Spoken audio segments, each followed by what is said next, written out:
Olá, amigos, amigas.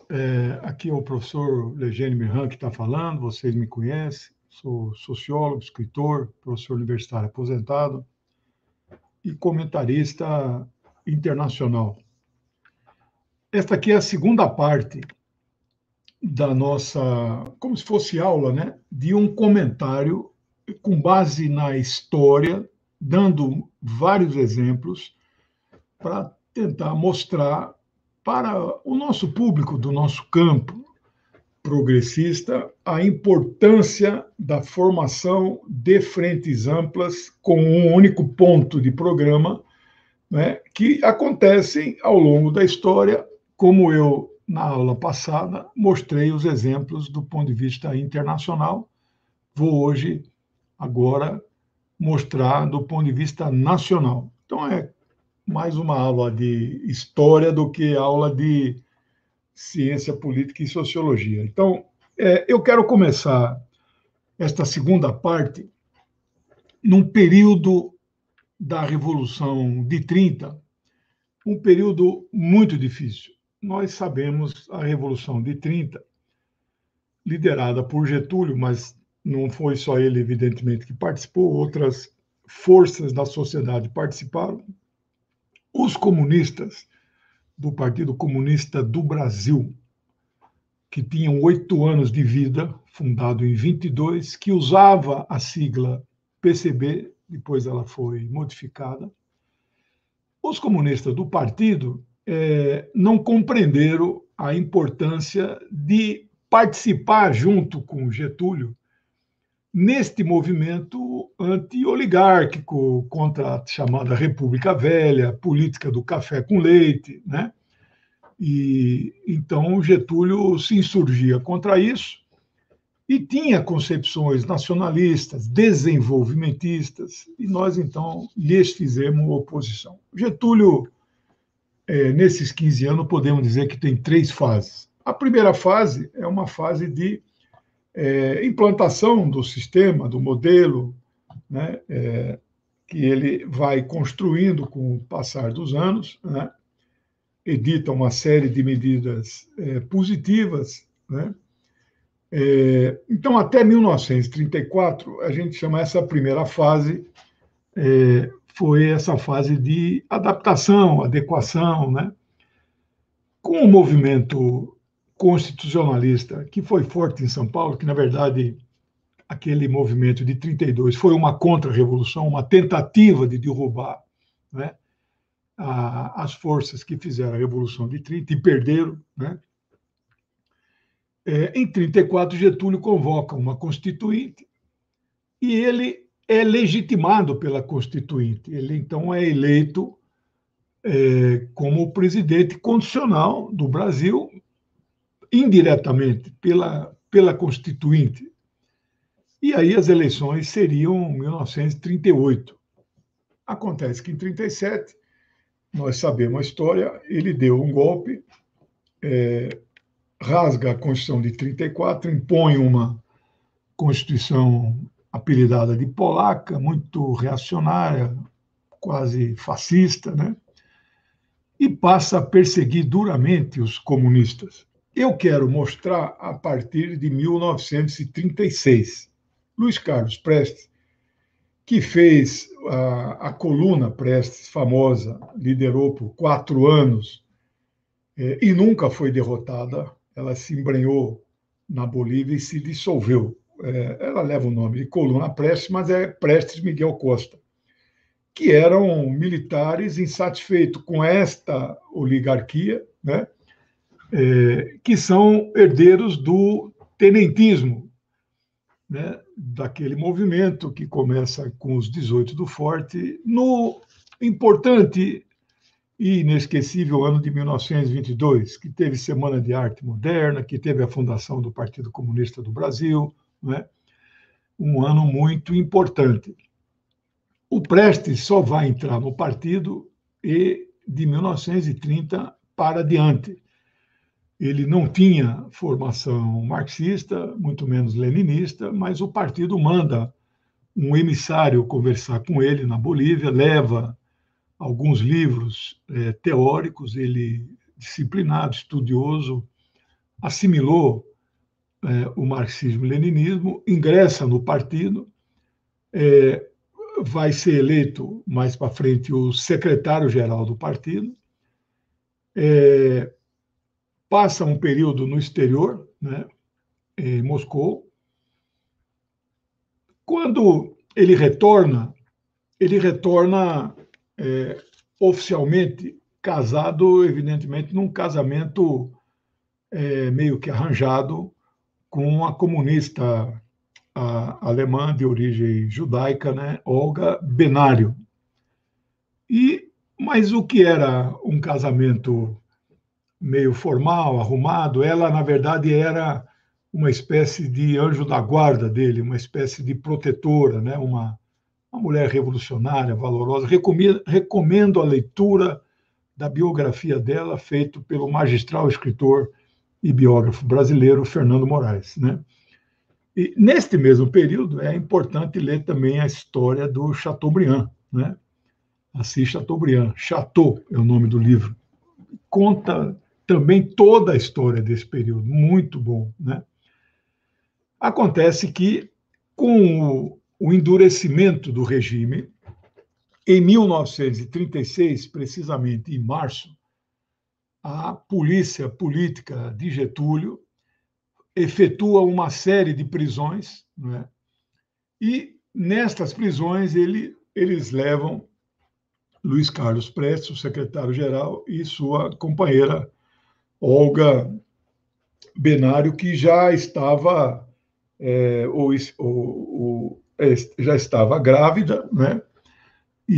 Mas o interessante é que o governo Vargas, depois que há esse endurecimento, há um pedido de deportação da companheira, camarada Olga Benário. E o Supremo Tribunal Federal, isso tem detalhes no livro de Fernando Moraes, o Supremo, então, avaliza essa deportação, que é assinada por Filinto Miller, né, que é o chefe da Polícia Política Nacional, e o próprio Getúlio Vargas assinam, deportando Olga, que cai na mão dos nazistas e vai ficar num campo de concentração. Tem a filha Anita Leocádia Prestes, que é viva até hoje, professora emérita da Federal do Rio de Janeiro, e ela nasce lá no campo de concentração. A mãe de Prestes, né, faz um movimento internacional que ganha corpo na Europa pela libertação de Olga. Pega a criança, mas não consegue libertar, e Olga acaba morrendo. Não há detalhes da morte dela, data, isso está lá no livro do Fernando, né? Bom, eu estou contando isso para mostrar um episódio que aconteceria mais à frente. Então, Prestes vai ficar preso de março de 36 até mais ou menos abril de 45. Quer dizer, então ele fica 9 meses e uns quebrados preso. Por incrível que pareça, ele foi maltratado na prisão, mas não foi torturado. Não consta, pelo menos, que ele tenha sido submetido à tortura. No entanto, o seu advogado, Heráclito Montoura de Sobral Pinto, um advogado muito famoso, conceituado cristão fervoroso, né, católico, faz a defesa de Prestes pela sua libertação, mas evidentemente que não consegue. E ele cita na defesa de Prestes a lei de proteção aos animais, né? Prestes ficou num cubículo que tinha meio embaixo de uma escada, e ele não podia ficar de pé quase que o tempo todo, né? Uma posição muito desconfortável, né? Mas ele sai da prisão, reorganiza o partido. Aquele livro, a trilogia que Jorge Amado escreveu, que eu recomendo para todos que são de esquerda, socialistas, comunistas, devem ler aqueles 3 livros, né? Subterrâneos da Liberdade, é o nome da trilogia, né? O primeiro volume é Ásperos Tempos, o segundo é Agonia da Noite, o terceiro volume é A Luz no Túnel, né? Maravilhoso, influenciou muito a minha juventude, eu li isso com 21 anos, em 77. E Filinto Miller se orgulhava de dizer que liquidou o partido, né? Como se fosse possível, numa sociedade de classe, você liquidar exatamente aquele partido portador da ideologia revolucionária marxista-leninista do proletariado, que é a classe social, segundo a teoria de Marx e Lenin, que está incumbida, imbuída, né, fadada, né, inevitável, porque sofre a exploração do trabalho, da extração da mais-valia, que é um roubo para os patrões. Eles, então, liderariam o processo revolucionário de transformação do sistema, de substituição do capitalismo pelo socialismo. Então, é impossível você imaginar uma sociedade sem um partido comunista, mesmo nas situações mais adversas na história. Não há como os comunistas deixarem de existir, né? Então, eu estou dizendo tudo isso para mostrar que, com a anistia que é concedida por Getúlio em abril de 45, e a vitória já desenhada, já apontada nos campos de batalha da Europa, onde já vimos na aula anterior a uma aliança, né, entre dois líderes de países capitalistas com o líder da União Soviética, que era Joseph Stalin, que comandou o Exército Vermelho, e essa aliança derrotou o nazismo. Então, em 45 já era inevitável. Em abril, Hitler já tinha, inclusive, se suicidado no seu bunker, e outros altos dirigentes nazistas também fizeram isso, mas a grande maioria foi capturada pelo Exército Vermelho, que chegou primeiro em Berlim, né, onde ficava o bunker, e depois foram julgados lá pelo Tribunal de Nuremberg, mas isso é outra história. Bom, você veja com a importância de conhecer a história, né? Marx dizia que só tem uma ciência, a ciência da história, né? Bom, por que eu estou contando isso? No dia exatamente 29 de outubro de 45, o chefe, o ministro da guerra, o chefe do exército, general Góes Monteiro, que tinha sido lá atrás também tenente naquele movimento, tenentista, né? Góes Monteiro resolve dar um golpe em Getúlio com apoio da cúpula das Forças Armadas, que é da tradição, né, militar brasileira, toda a formação, como dizem alguns autores, o partido armado da burguesia. E Getúlio, que tinha ficado 15 anos sem que houvesse nenhuma eleição que o legitimasse, ele era extremamente popular pelas medidas que ele adotou no governo. 43, 1º de maio, ele anuncia no estádio a consolidação das leis do trabalho, que no governo golpista de Michel Temer, em 2017, foi praticamente inteiramente revogada, né? Então, ele era extremamente popular. Tinha fundado um partido de feições sociais-democrata, que era o Partido Trabalhista Brasileiro, né? E ele seria, então, com a redemocratização, com a convocação de uma Assembleia Nacional Constituinte, com a eleição dos deputados e senadores e com a eleição presidencial, Getúlio seria seguramente eleito presidente da República. Aí Góes Monteiro, vendo esse cenário, dá-lhe um golpe. Não prende, não mata, não tortura, apenas diz a Getúlio que ele deveria sair da cena política, voltar lá para a sua terra no Rio Grande do Sul, São Borja, e ficar quietinho lá no Rio Grande do Sul. Mesmo assim, Getúlio não atende o pedido de Góes Monteiro, não fica quieto, não foi candidato porque não havia condições políticas para tanto, mas acaba apoiando o candidato que acabou ganhando, de certa forma, do PSD, dedidado no final, Partido Social Democrata, né? Que não era a social-democracia que Max Weber fundou na Alemanha, né? Não era, mas era um partido ali de centro, vamos dizer. Quem ganha é o general Eurico Gaspar Dutra, com um certo apoio velado dos trabalhistas, porque não puderam concorrer, porque o inimigo maior, na verdade, era da UDN, o chamado Este é um resultado que encontrei na web. Brigadeiro Eduardo Gomes, né, que perdeu fragorosamente as eleições, né, porque havia esta aliança informal PSD-PTB, que perduraria pelas próximas 4 eleições, que aconteceria o mandato de 5 anos, que é 45, 50, 55, 60, né? Que elegeu Dutra, que elegeu o próprio Getúlio, que elegeu Juscelino e que elegeu Jânio, né? O Jânio não é do PSD, mas o PTB acabou, na última hora, também apoiando naquela dobradinha que o Jânio foi o que propôs, o vice era eleito de forma separada do presidente, né?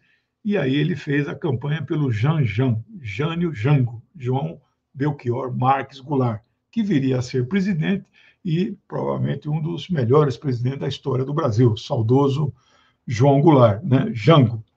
Então, eu estou contando essa história porque quando Góes Monteiro dá o golpe em Getúlio, Prestes, que tinha ficado preso 9 anos e algumas semanas, 9 anos e um mês, sobre a ditadura Vargas, aquele período pior da era Vargas, se bem que em 43 ele declara guerra ao eixo, nós mandamos para a Europa a Força Expedicionária Brasileira, começa a acontecer um movimento no Brasil chamado Movimento Queremos Getúlio, né? Que ficou conhecido, entrou para a história como queremismo, né? Movimento Queremos Getúlio. E o Partido Comunista do Brasil, né, ele participa deste movimento e Luiz Carlos Prestes acaba apoiando, fazendo comícios, né, fazendo discursos, né, defendendo o direito de Getúlio ser o candidato do Partido Trabalhista Brasileiro. Então, foi feito. Este é um exemplo, o primeiro que eu estou trazendo para vocês, de uma frente ampla, né, que ia desde o Partido Comunista do Brasil, da esquerda, até setores do empresariado, do setor mais conservador, passando pelo Partido Trabalhista Brasileiro de Vargas e Jango, né? Este movimento não produz um resultado positivo. Infelizmente, Getúlio sai de cena e, como já disse, o Dutra é eleito. Aí a história a gente conhece, a Constituinte eleita no Brasil. O Brasil, na época, acho que tinha 21 estados apenas, e você poderia se candidatar a senador por vários estados. Luiz Carlos Prestes foi eleito senador em 14 estados, né? Tamanha a sua popularidade. Ele faz a opção de escolher ser senador pelo Distrito Federal, que era a cidade do Rio de Janeiro, né? E a bancada do Partido Comunista do Brasil, que ainda usava a sigla PCB, que depois foi diferenciado, elege 15 deputados federais. Isso e lançam de última hora um candidato a presidente, com 3 meses de campanha, não é? Candidato negro, engenheiro, de nome Iedo Fiuza, que amealha 10% dos votos válidos no país. Esta votação de 10% é equivalente à força que tem, por exemplo, hoje o Partido Comunista Português, né? Que é um partido, é o mais forte partido da esquerda. Lá não tem PT, né? Lá tem o Partido Comunista, né? O resto são partidos de centro, centro-direita, né? E eleger 15 deputados, eu não tenho aqui de cabeça o total da Câmara, né? Mas era um percentual muito grande. Hoje, o PCdoB tem 9 deputados, já chegou a ter 15, né? No período áureo, né, da popularidade do presidente Lula e Dilma, que com os partidos com os quais nós nos coligamos, sempre, né, desde 89, mas hoje tem apenas 9 deputados e corre o risco, inclusive, de ficar de fora do parlamento em função de uma lei draconiana que a burguesia aprovou, né, que é a chamada cláusula de barreira, ou cláusula de desempenho, que é absolutamente antidemocrática, inconstitucional, mas, infelizmente, né, o Supremo, o mesmo Supremo que, em dezembro de 2007, revogou a lei anterior que impunha a cláusula de barreira, agora o Supremo não está se posicionando. Então, eu fiz estudos, eu gosto muito de eleições, tenho um dos meus 17 livros, ele é sobre eleições no Brasil, e eu estudei o resultado da eleição do ano passado. Se estivesse em vigor esta lei draconiana, que até 2030 vai exigir 3% dos votos válidos para a Câmara, nada menos do que 19 partidos dos 32 legalizados seriam banidos da vida política nacional. 7 dos quais partidos de esquerda e progressistas, e 12 partidos do campo conservador, né? Bom, então, feito esses esclarecimentos, nós, então, chegamos em 1974, quando ocorre, no dia 1º de abril, né, a ditadura militar, né? Alguns chamam de regime militar, outros chamam, né, de ditadura cívico-militar, né? Tem várias formas, né? Eles inventaram o jeitinho brasileiro de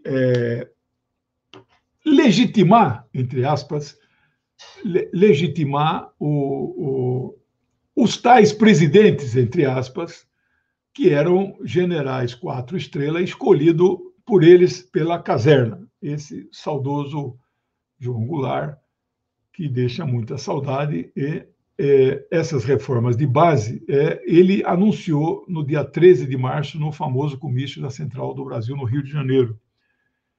E isso foi um dos motivos da queda, né? A reforma agrária, a reforma educacional, reforma tributária, uma série de reformas que irritava profundamente a classe dominante, a burguesia brasileira, né? Então, ele, 19 dias depois, ele é destituído do cargo de presidente. Esta ditadura perduraria até 15 de março de 1985, quando tomaria posse Tancredo Neves, mas doente que estava, foi substituído por José Sarney. Já vou chegar lá também. A ditadura militar cassou centenas de mandatos, deputados federais, estaduais, senadores, vereadores, sindicalistas, muita gente foi exilado, muitos morreram, mais de 1.000 morreram sob tortura. Os livros dizem que perseguidos, vigiados, banidos, mortos, somado tudo, 250 mil brasileiros e brasileiras tiveram alguma dificuldade em prever o morto, exílio, cassações, dirigentes sindicais que perderam mandatos. Então, a Folha de São Paulo diz que foi uma dita branda, né? Uma ditadura mais branda, não foi. Não é? Então, eles inventaram um jeitinho e criaram um negócio chamado colégio eleitoral, que era puramente para legitimar os candidatos deles, né? Nós vamos ver também que eles extinguiram todos os partidos políticos, né? Não foi logo em seguida, mas isso aconteceu. E deixaram apenas 2 partidos, que não levavam nem o nome partido, né? Um era uma aliança, outro era um movimento. Aliança Renovadora Nacional, Arena, Movimento Democrático Brasileiro, MDB, onde estavam, em tese, todos aqueles que tinham alguma divergência com a ditadura militar, né? Então, ali tinha de tudo. Era uma frente, o MDB em si, era uma frente ampla, né? Mas, neste caso, não era uma frente ampla pontual para cumprir uma tarefa específica, mas era uma frente ampla de um caráter mais permanente, porque lançava candidatos a governadores e prefeitos. E aí todas as correntes de esquerda se abrigavam dentro do MDB, especialmente o Partido Comunista do Brasil, fundado em 22, e o Partido Comunista Brasileiro, de Prestes, que mudou o nome, mudou o programa, mudou os estatutos no 5º Congresso do Partido, em 1960. Por isso que foi necessário modificar a sigla para diferenciar deste partido novo que Prestes criou, que nada tinha a ver com o programa revolucionário do partido anterior. Então, essa situação vai perdurar e todo mundo ficava dentro do MDB. Era o MDB que dava a legenda para os comunistas concorrerem, né? Bom, essa situação, mesmo gente de direita que apoiou o golpe, a ditadura, que fazia dura oposição a João Goulart, né? O nome mais vistoso disso é o jornalista Carlos Lacerda, do jornal Tribuna de Imprensa do Rio de Janeiro, né? De triste memória, né? Porque prestou um serviço de desgastar, né, desde o governo Vargas de 50 a 54, né, que ele acabou se suicidando com um tiro no peito, em função das pressões inomináveis que ele recebia do latifúndio e do imperialismo estadunidense, que ele contrariava interesses dos imperialistas, né? O Lacerda era da corrente que defendia a dura oposição, mas ele perdia todas, né? Perdeu em 50, perdeu em 55 para Juscelino, que foi uma aliança, aí foi mais aliança formal mesmo com o PTB, perdeu com Jânio, né? E fez de tudo para derrubar o João Goulart e conseguiu, né? Ele junto com Magalhães Pinto, governador de Minas na época, dita cara civil do golpe de 64, né? Bom, eu estou dando esses detalhes para mostrar para vocês o Castelo Branco, um general, 4 estrelas, homem de extrema direita. Ele disse que vinha só para combater a corrupção, reorganizar aí o Brasil, etc., etc., né? Mas que teriam eleições normais em 1966. Estas eleições foram suspensas. Ele não cumpriu isso que ele anunciou, né? E aí houve, então, uma ampliação do movimento. Aí foi formada, aí já não era o MDB, aí foi formada uma frente ampla, que tinha exatamente este nome, e é este, então, o segundo exemplo que eu quero dar para vocês aqui, né? Que no dia 28 de outubro, né, de 1966, Carlos Lacerda publica um manifesto pela Frente Ampla em consonância e articulado com Juscelino Kubitschek, que estava no Brasil, não se exilou, né? E com João Goulart, que estava exilado no Uruguai. Então, a Frente Ampla, formada por Lacerda, que é um egresso das fileiras da UDN, mais o Jango do PTB e mais o Juscelino do PSD. E outras entidades, a Central Sindical, na época chamava CGT, Confederação Geral dos Trabalhadores, né? Só tinha ela praticamente, e organizações, a UNE, né?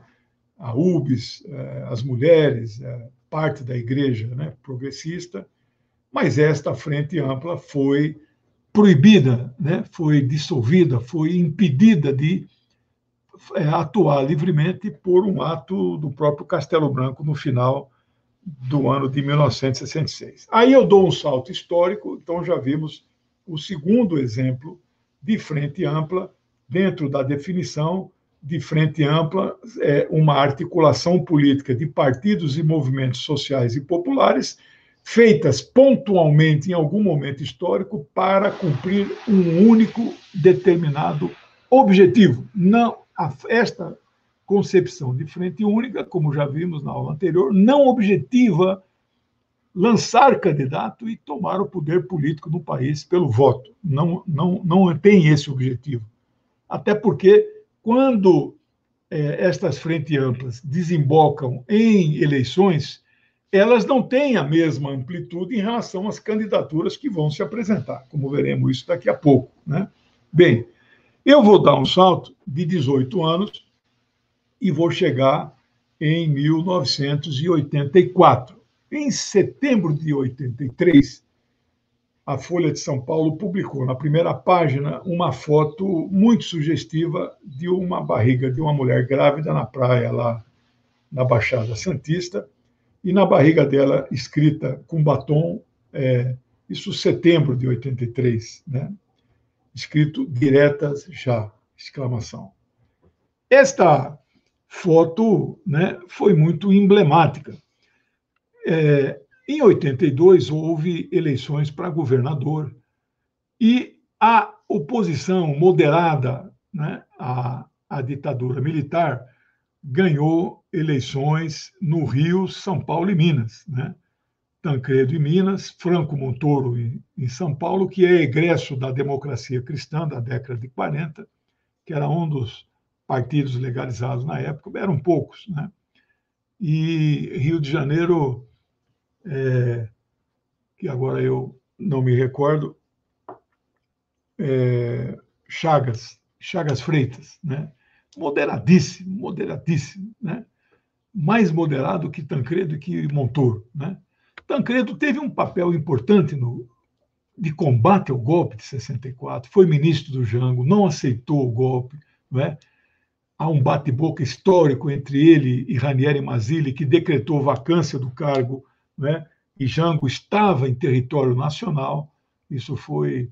Então, tem discurso lá no Congresso Histórico de Tancredo protestando contra essa violência política e constitucional, né? Bom, a partir de janeiro de 84, é preciso registrar que houve um comício no Pacaembu, pequeno, não é? Convocado aí pelos partidos que já existiam, né? PT, PDT, PSB, o PCdoB não era legalizado, né? Então, foi a reforma partidária de 1980 que criou no Brasil 5 partidos. O partido PDS, que era egresso da Arena, de sustentação da ditadura. Criou o PTB, e o PTB histórico de Getúlio e Jango, Golbery Couto e Silva manobrou para entregar a sigla para Ivete Vargas, né? Uma sobrinha neta, alguma coisa aí ligado a Getúlio Vargas, que era uma mulher de extrema-direita, que apoiava a ditadura, que nada tinha a ver com o velho PTB histórico. E aí criou também, surgiu, né? Não criou, o Partido dos Trabalhadores, fundado em fevereiro de 80. O Brizola, ao perder a legenda do PTB, ele organiza o Partido Democrático Trabalhista, se filia, inclusive, à Internacional Socialista, é um partido verdadeiramente social-democrata, igual ao PT, igual ao PSB. Então, nós temos uma liberdade partidária consentida com 5 partidos, né? 2 de direita e 3 progressistas, de centro-esquerda, né? Bom, em janeiro de 84, faz-se um comício na Praça da Sé. Por quê? Porque havia uma emenda tramitando em Brasília, no Congresso Nacional, proposto por um deputado do MDB, que tinha virado PMDB, eu esqueci de falar do PMDB, né? Então, eram 3 partidos progressistas, mais o PMDB e mais 2 de direita, 6 partidos consentidos, né? Os comunistas decidiram, inclusive, ficar no PMDB como uma frente ainda ampla de combate à ditadura, até que a legenda desses partidos comunistas fosse legalizada, que só aconteceria em maio de 85, sobre já o governo de José Sarney, né? Este comício das diretas, o jornal Folha de São Paulo encampou a campanha, publica uma foto histórica deste comício, tirada, não existia drone na época, então foi um helicóptero, né, que mostra a Praça da Sé lotada, né, apinhada de gente. Por quê? O governador de São Paulo, que tinha tomado posse em março, né, que ele já tinha sido eleito, ele iria tomar posse em março, mas ele já tinha sido eleito no ano anterior, as eleições eram em novembro naquela época, de 82, né? Montoro usa o seu prestígio, né, para convocar, ajudar a convocar, junto com o MDB, PMDB e todos os partidos progressistas, convocar esta campanha das diretas. E aí a Folha de São Paulo encampa, né, faz esse comício. Eu estou trazendo para vocês este exemplo, né, porque no dia um outro grande comício histórico seria convocado para o Largo do Anhangabaú. Uns falam que tinha 1,5 milhão, outros falam que tinham 2 milhões de pessoas presentes. Então, este é o terceiro exemplo que eu mostro que, quando se forma uma frente ampla, com um amplo espectro de partidos políticos e movimentos sociais e lideranças, este movimento atinge o seu grande objetivo, que é um único objetivo, que era aprovar no Congresso a emenda Dante de Oliveira, que era um deputado obscuro, desconhecido, mas depois ficou tão famoso que viraria governo em Mato Grosso, né? Lá de cima do norte, né? Porque tem Mato Grosso do Sul. Esta emenda Dante de Oliveira foi colocada em votação no dia 25 de abril. Havia lá na Praça da Sé, nesta foto que nós estamos vendo nesse momento, nós vemos, se não aí na visível, mas na fila de trás, havia a seguinte composição política: PCdoB, PT, PCB, Roberto Freire era secretário-geral do PCB, ele mudaria o nome do partido depois. Ulisses Guimarães, do MDB, André Franco Montoro, Fernando Henrique Cardoso, Leonel Brizola e tantos outros, né? Então, nós temos PT, PCdoB, PCB, PMDB, né? E o embrião do PSDB também já estava representado, porque Montoro e Fernando Henrique, mais José Serra e Mário Covas e José Richa no Paraná, eles vão fundar, 4 anos depois desse comício, o PSDB, Partido da Social Democracia Brasileiro, que nunca foi um partido verdadeiramente social-democrata. E, em alguns momentos, ele bandeia-se para a direita, no espectro político e ideológico da direita, quando não existia ainda o campo do fascismo, que é hoje ocupado por esse que se apresenta como nosso presidente. Então, há um deslocamento do campo da direita. Então, o DEM, né, que era PFL, já vou falar disso daqui a pouco, né, que era PDS, o DEM, que era um partido de direita, e o PSDB se coloca no campo da direita, estes partidos são deslocados um pouco para a centro-direita, né, que, em função de que o espaço da direita e extrema-direita está ocupada pelo fascismo, né? Isso é interessante nós observarmos, né, porque isso também pode e deve nos nortear nessa questão da definição do arco de forças, do arco de alianças, que deve ser formado o mais amplo possível neste momento histórico pela campanha do Fora Bolsonaro, né? Então, 25 de abril foi votado, e com todo o movimento de milhões nas ruas, Rio de Janeiro, na Cinelândia, 1 milhão, né, nós perdemos a votação. eram necessários 320 votos, faltaram 22, né? A oposição obteve 298 votos. 65 deputados vinculados abertamente à extrema-direita, ao malufismo, ao PDS, né? À ditadura militar, votaram contra. Houve 3 abstenções, mas houve o expressivo número de deputados, 113 deixaram de votar, quando nós precisaríamos apenas 22. Então, vocês vejam que a história do Brasil poderia, de fato, ter tomado outro rumo e nós só viríamos a ter uma eleição 5 anos depois deste momento de 1984, né? A última vez que tinha tido eleição no Brasil direta tinha sido em 1960, que elegeu Jânio da Silva Quadros, né?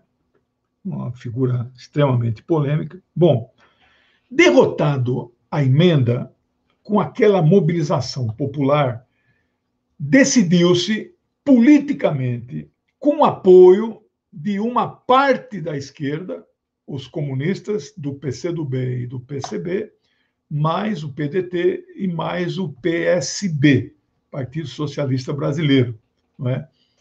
E, evidentemente, o PMDB, a qual Tancredo Neves pertencia e era governador de Minas desde 15 de março de 83, do ano anterior. Então, Tancredo era, em abril de 84, governador há 1 ano e 1 mês, né, quando a emenda foi derrotada. Aí houve uma série de articulações, discussões políticas, decidiu-se preservar aquela frente ampla, né, mas aí o PT já se deslocou, não conseguiu compreender. O PT, que surge em 1980, surge como um partido com forte ranço anticomunista, que vai perder posteriormente, né, mas com apoio de setores da igreja que não comungam nem um pouco com as ideias socialistas, comunistas, marxistas, e com apoio, havia muito trotskista participando do início do Partido dos Trabalhadores, né? Coisa que também esta influência vai diminuindo com o tempo, eles vão perdendo várias correntes que vão fundando seus próprios partidos por aí, né? De forma que hoje o trotskismo mesmo, puro sangue, tem pouca influência. No entanto, as ideias trotskistas, né, da quebra da unidade, de ser contra a Frente Ampla, continuam muito presentes, né, e se expressam em quadros expressivos da direção do PT, que jamais foram trotskistas. Então, eu costumo dizer, Trotsky já não está entre nós há 81 anos, 1940, mas as suas ideias ainda estão presentes, né? Bom, aí decide-se fazer como se fosse uma campanha para eleger de forma direta, mas não era direta. Tancredo renuncia ao governo de Minas, acreditando que este movimento da Frente Ampla, o mais ampla possível, com estas incompreensões que eu faço questão de registrar, este movimento de Frente Ampla ganharia as eleições de forma indireta no colégio eleitoral, este mesmo colégio que havia sido criado pela ditadura para legitimar os seus generais presidentes, né, que foram Castelo, Costa e Silva, Médici, Geisel e Figueiredo, todos generais 4 estrelas, gente de extrema direita, né? E este movimento de massa produz um fenômeno dentro do próprio PDS, né, que arrebenta o partido, né? Veja, só as pessoas com formação marxista, que são dialéticas, conseguem perceber este efeito, esta transformação, este movimento decorrente desta campanha maravilhosa que foi a campanha das diretas, já liderada, coordenada nacionalmente por uma ampla frente, que foi preservada mesmo com a incompreensão do Partido dos Trabalhadores, e não eram todos no PT que tinham essa incompreensão. Já vou dizer isso daqui a pouco também, né? Então, Tancredo renuncia ao governo de Minas, integra na campanha, a campanha, como se fosse eleição direta, é lançada lá em Goiânia. 500.000 de pessoas vão ver Tancredo fazer a sua campanha indireta. Mas este movimento nos estados foi influenciando os delegados, que eram deputados federais, estaduais, né? O colégio eleitoral, ele era composto 660 votos, né? Então, isso iria influenciando. E aí, o que é que acontece em janeiro? Ninguém menos que José Sarney, que presidia a Arena antes e continuou presidindo o PDS e tinha o seu vice na direção nacional do PDS, Aureliano Chaves, que era vice-presidente da República na chapa no governo de João Batista Oliveira Figueiredo, né? Sarney e Aureliano deixam a direção do PDS, renunciam aos seus cargos e aos seus mandatos, né? E criam uma coisa chamada Frente Liberal do PDS. Então, era um setor liberal aqui, também no sentido econômico, mas é liberal no sentido da política. Eles se consideravam democratas, mesmo tendo apoiado o regime militar. Então, eu também não vou entrar aqui no mérito se esta transição foi negociada, consentida, não é foco do nosso trabalho. Esta filiação, né, faz com que milhões vão às ruas e, no dia 15 de janeiro de 1985, reúne-se o colégio eleitoral formado pela ditadura militar, não é? E Tancredo Neves obtém 480 votos contra 180 de Paulo Salim Maluf, o candidato dos militares. E aqui eu quero fazer um registro que até o general Ernesto Geisel, que era ex-presidente, né, ele tinha passado o bastão de ditador de plantão para Figueiredo, Ernesto Geisel dá uma declaração de apoio a Tancredo Neves. Então, você vê que houve um racha. Bom, o Partido dos Trabalhadores, infelizmente, tomou a decisão de ficar fora. Eles tinham só 6 deputados federais, 3 deles não acataram esta orientação e foram expulsos do partido, não é? O que eu lamento. Mas isso é outro assunto. Se o PT vai um dia fazer autocrítica, isso fica para a história, né? Então, eu concluo este exemplo como o grande exemplo e o terceiro exemplo na nossa aula sobre frente amplas em plano nacional no Brasil para justificar e exemplificar. E vou para o quarto e último exemplo, já entrando nos finalmente da nossa exposição, que é o que aconteceu em 1992. Lembrando que na eleição de 1989, houve, quem gosta de eleições, um dos meus livros, eu escrevo o comportamento eleitoral dos brasileiros, né? De 45 até 2018. Tem todos os resultados eleitorais, alguns de difícil obtenção, né?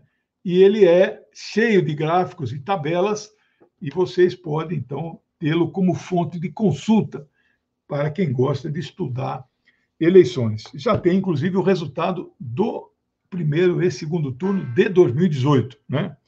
Que elegeu esta coisa que aí está, né?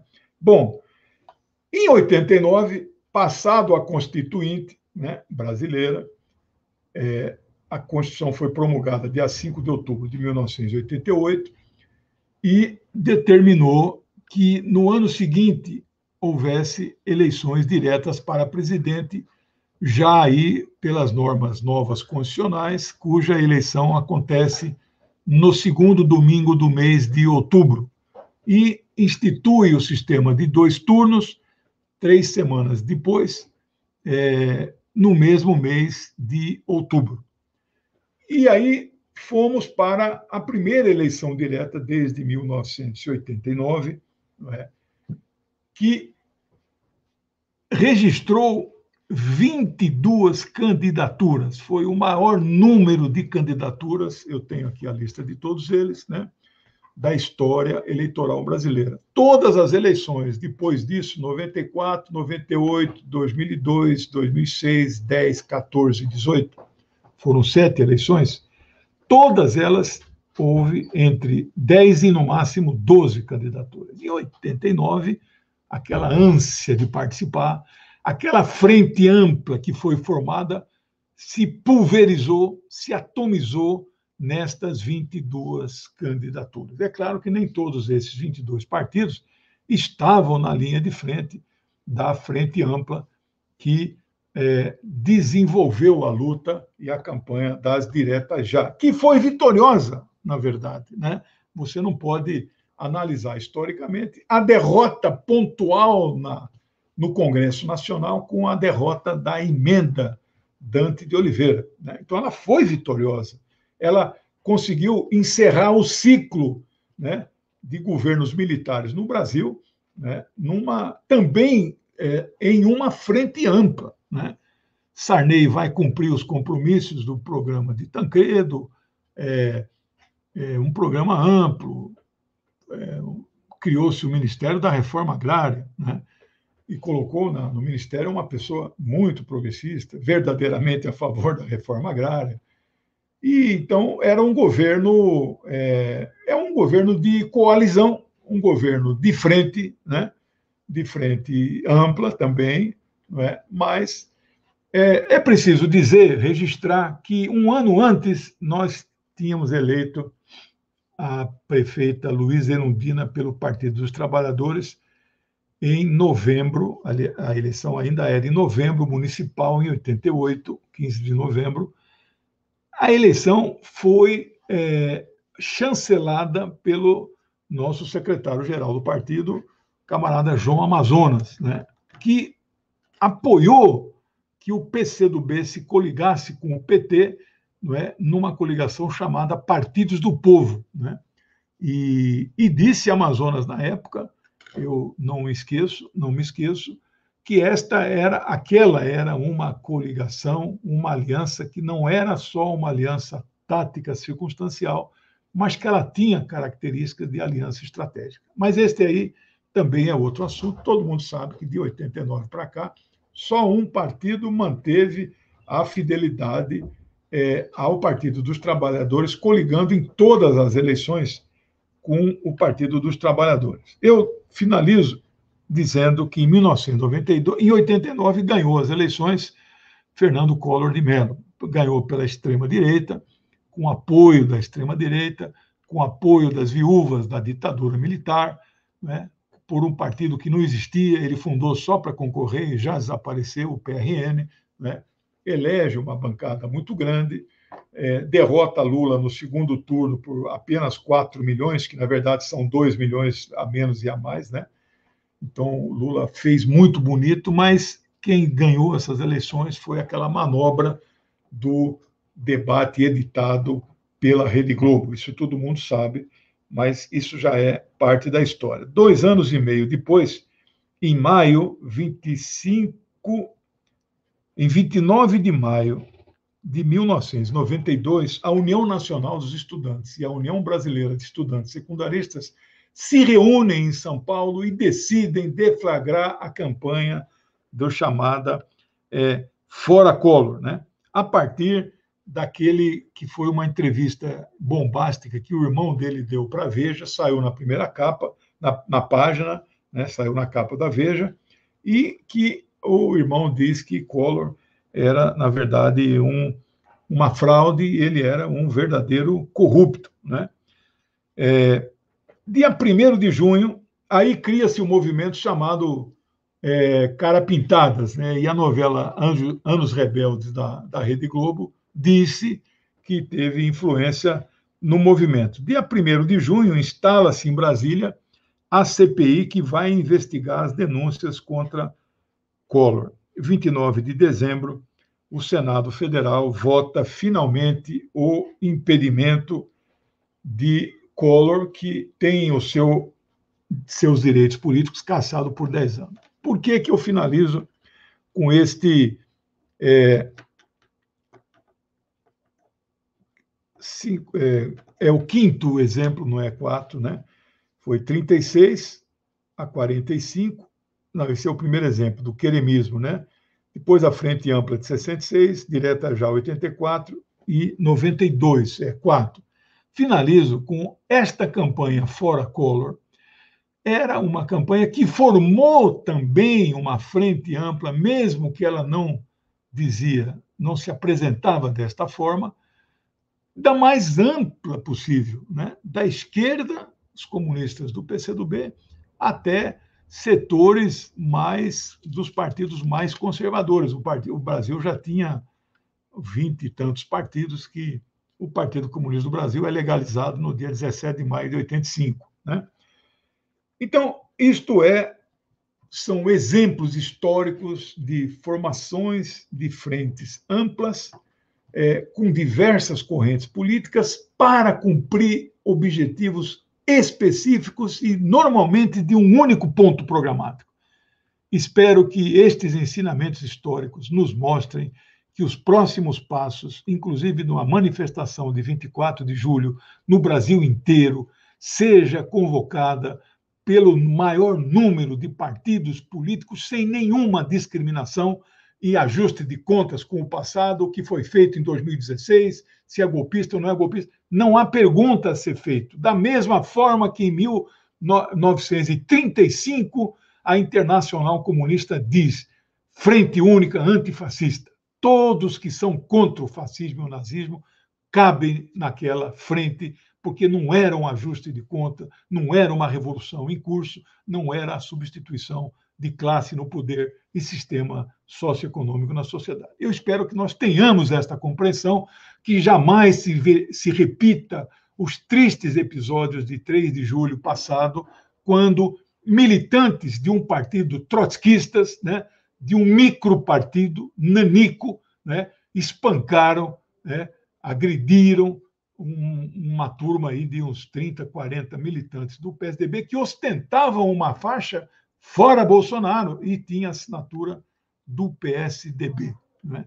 Eu lamento que isso tenha acontecido, espero que não volte a acontecer. A vitória do movimento fora Bolsonaro tem que ser com o mesmo espírito do Fora Collor, das Direta Já, da Frente Ampla de 1966 e do movimento queremismo de 1945. Espero ter ajudado aí, ficou quase longo, 1 hora, mas contar a história do Brasil nos últimos 70, 80 anos não é fácil. Muito obrigado, um abraço para todos aí. Tchau.